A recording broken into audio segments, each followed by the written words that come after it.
Hi everyone! Sumainyo nawang pagpapala at kapayapaan mula sa Diyos Ama at sa ating tagapagligtas na si Jesus Christ. Okay, alam na nating lahat ng hinihintay na lamang natin ngayon ay ang muling pagbabalik ng ating Panginoong Hesus. Kaya napakahalaga na nag-aaral tayo ng Bible upang tayo maging handa. Sinasabi dito sa Matthew chapter 24 verse 37 na ang pagdating ng anak ng tao ni Jesus Christ ay matutulad sa pagdating ng baha sa panahon ni Noah.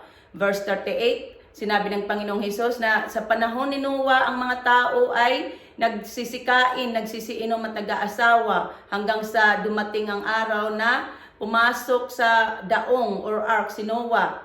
Dumating ang baha na di nila namamalayan at tinangay silang lahat. Gayon din ang mangyayari sa pagdating ng anak ng tao ni Jesus Christ.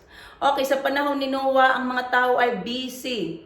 Busy sa kanilang mga pang-araw-araw na gawain, nagsisikain, nagsisiinom at nag-aasawa. Meaning, busy sila sa araw-araw na mga pagsasaya. Hindi nila namalayan na dumating ang baha at tinangay silang lahat. Ang naligtas lamang ay si Noah at ang kanyang family. 8 lamang ang naligtas.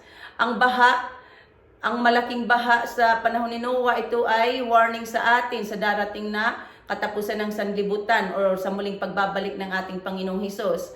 Ang malaking baha sa panahon ni Noah, ito ay lesson sa atin na huwag tayong matulad sa kanila.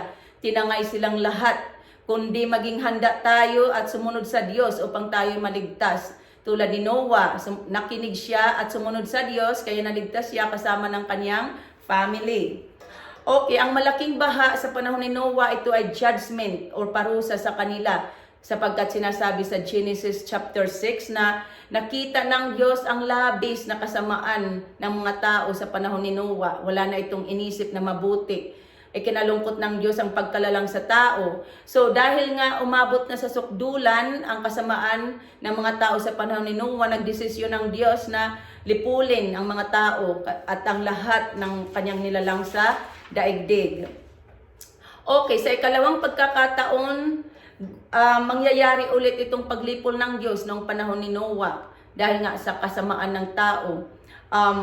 Sa Matthew chapter 24 verse 12, sa mga huling araw, sinabi ng Panginoon na ang kasama ay lalaganap at manlalamig ang pag-ibig ng marami. Nakikita na natin itong kasamaan ay lumalaganap sa sanlibutan. Nakikita natin ito sa panahon natin. Ito ay sign na muling magbabalik ang Panginoong Hesus. Sa huling araw, hindi na gugunawin ang mundo sa pamamagitan ng baha, kundi sa pamamagitan ng apoy. Sinabi ni St. Peter sa 2 Peter 3 verse 6 na sa pamamagitan ng malaking baha, ginunaw ang unang daigdig. At sa bisa rin ng salitang ito, nananatili ang langit at lupa upang tupukin sa apoy sa araw ng paghuhukom. Meaning pagdating ng Panginoon at sa pagpaparusa sa masasama.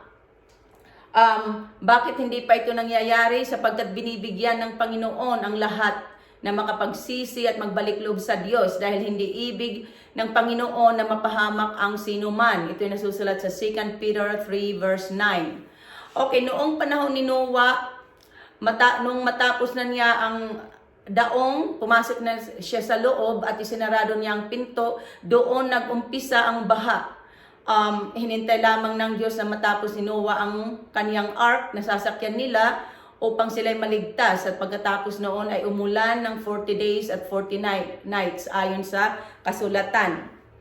Okay, so gayon din naman sa panahon natin, hinihintay ng Diyos ang mga tao na magsisi, magbalik loob sa Kanya at manalig sa Kanyang sinugo na si Jesus Christ upang marami ang maligtas. Hindi tulad noon kay Noah na 8 lamang ang naligtas.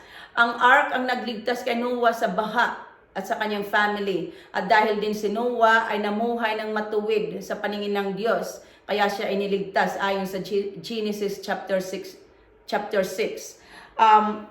Ang ark, sa panahon naman natin ngayon, ang ark natin ay ang ating pananalig sa Panginoong Hesus. Ang pananalig sa pangalan ni Jesus Christ lamang ang makapagliligtas sa atin sa darating na pagkawasak sinasabi sa Acts 4 verse 12 na kay Kristo lamang matatagpuan ang kaligtasan sapagkat sa silong ng langit, ang pangalang Jesus lamang ang ibinigay ng Diyos sa ikaliligtas ng tao.